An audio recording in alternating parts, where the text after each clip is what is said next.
There is an old legend that says the name of Kentucky was derived from a Native American word for dark and bloody ground because of the constant battle for the land between the Shawnee and the Cherokee. Anyone with internet access can do a Google search and find out that that legend is a myth, and the word Kentucky actually is an Iroquois word for land of tomorrow. France is kind of the same way. The word France also has a legendary meaning behind it. While it does mean land of the Franks, many people also believe that France was also a Frankish word for the word free.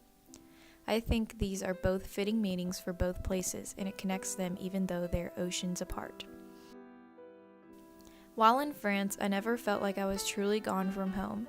Maybe it was because France is the ground where dozens of countries have fought multiple wars and sent their best to die, and I knew Kentucky had a similar past. Until the day that she died. We honor your sacrifice and your patriotism. Rest in peace. Your great nephew, Scott Hegling, 3/4/2018.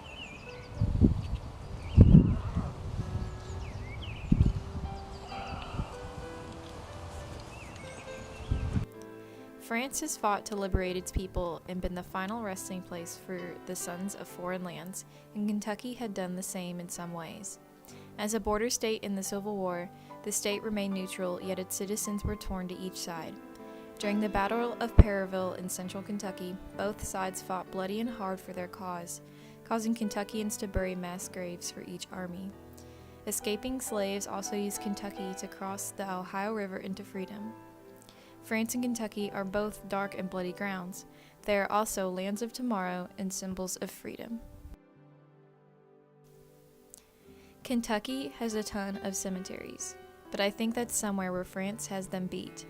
I'm used to seeing small, crumbling cemeteries dot the countryside in Kentucky, but the Somme cemeteries were a new level of haunting. I had never seen so many graves for one event, especially ones kept so clean. It was devastating and haunting at the same time.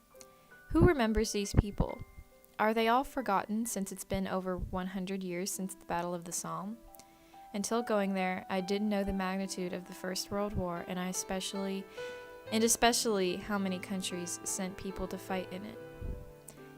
It seemed like every corner of the world had some type of memorial in the Somme for the people who helped liberate the region.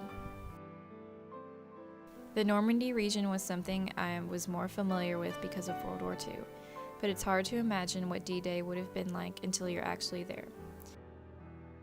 We seemed to go from one end of the invasion to the other, which was the literal whole Normandy coastline. I think it changed the region forever, mostly with the people.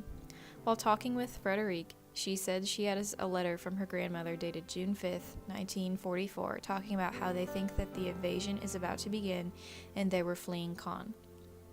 When she came back, the city was leveled with the bomb fire. I don't think anyone has any more resilience and drive as the French after enduring the brunt of two of the worst wars in history. They have built back their country and is once again a land of tomorrow.